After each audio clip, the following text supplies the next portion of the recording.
experiment to show that there is no relation between electricity and magnetism. So, in that experiment they find that electricity can be produced by magnetism and magnetism can be produced by electricity. This is something important, that all these laws governs the nature. That is why these laws are also called physical laws.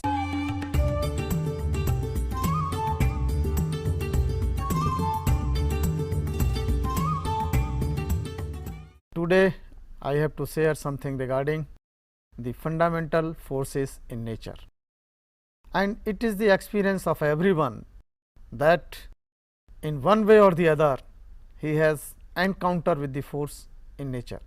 And the Greek thinker Aristotle held the view that if a body is moving, there is something external effort which is responsible for this motion.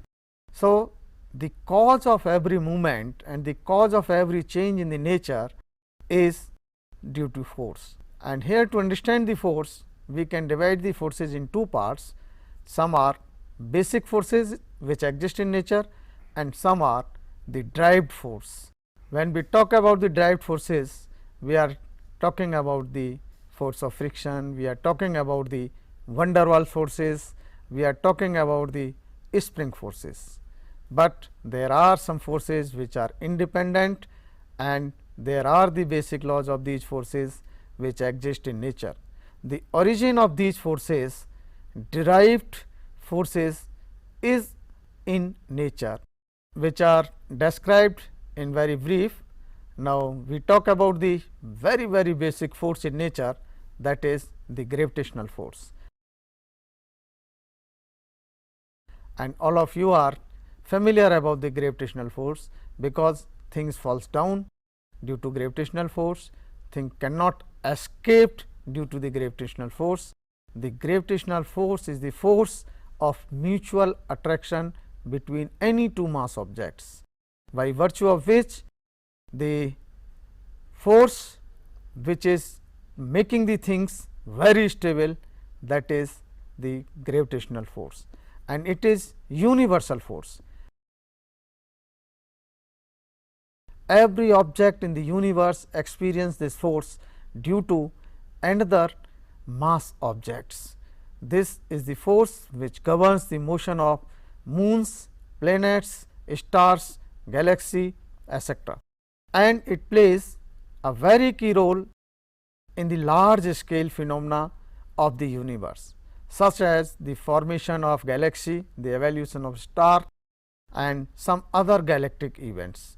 And this force, we can say in terms of mathematics, is directly proportional to the product of the masses and inversely proportional to the square of the distance.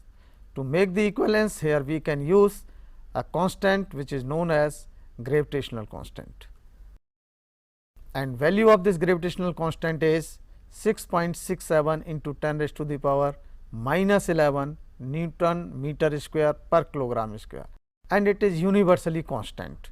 That is why we say it is constant.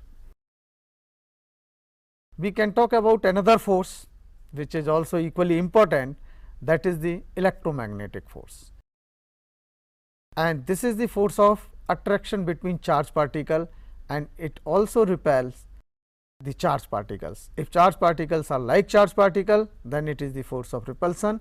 If charged particles are the unlike charged particles, then it is the force of attraction, and it can be expressed in similar way as directly proportional to the product of the charges and inversely proportional to the square of the distance.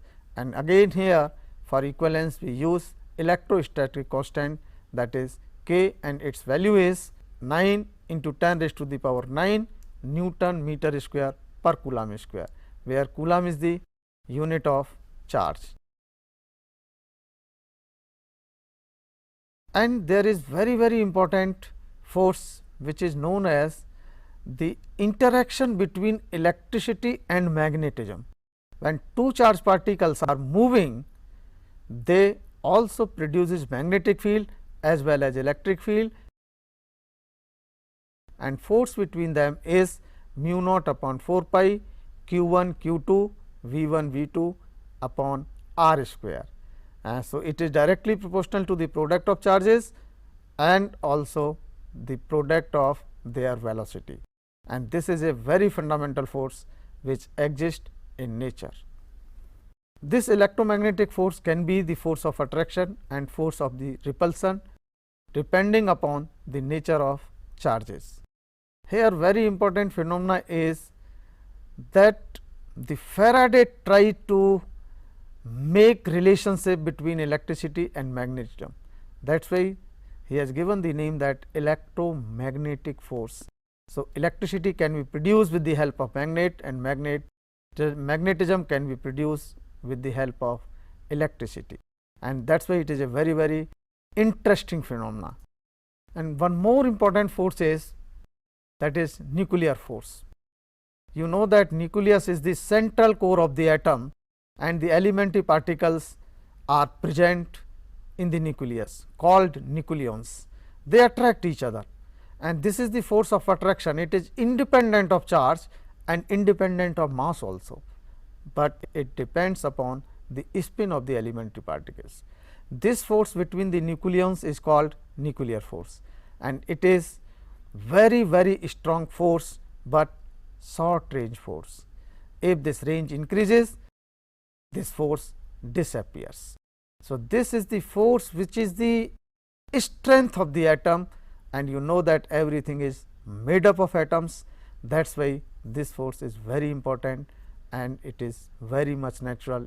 It exists in nature, and one important characteristic of this force is it exists in a very strong way within the range of 1 Fermi.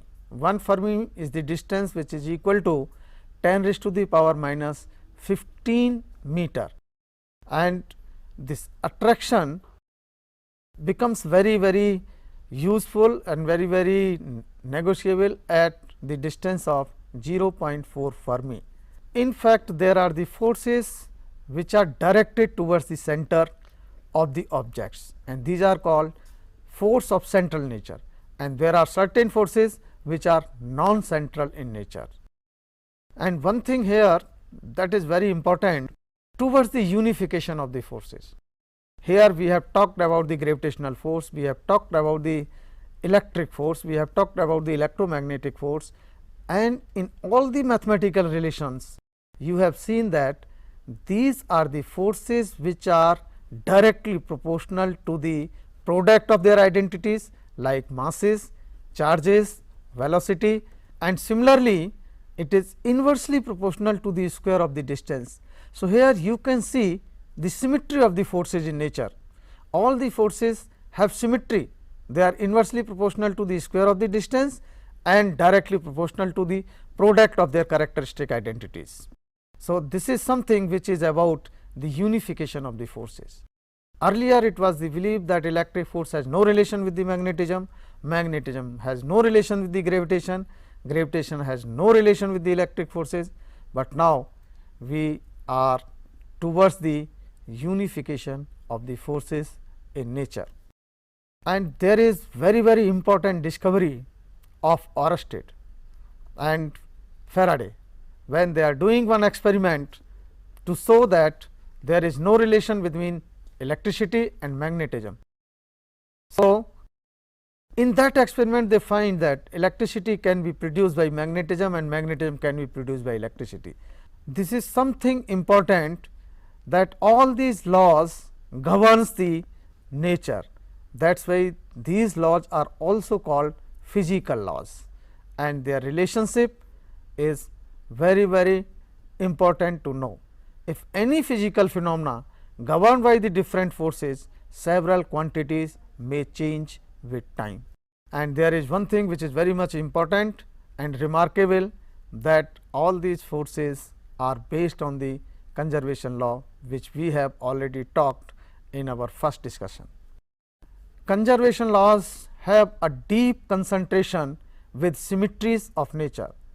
For example, an important observation is that the laws of nature do not change with time.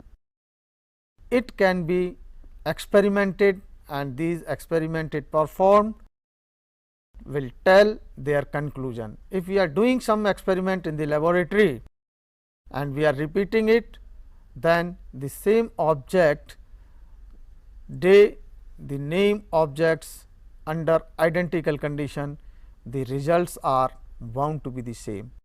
If objects is same, time is same, temperature is same, conditions are same, then the result is bound to be same.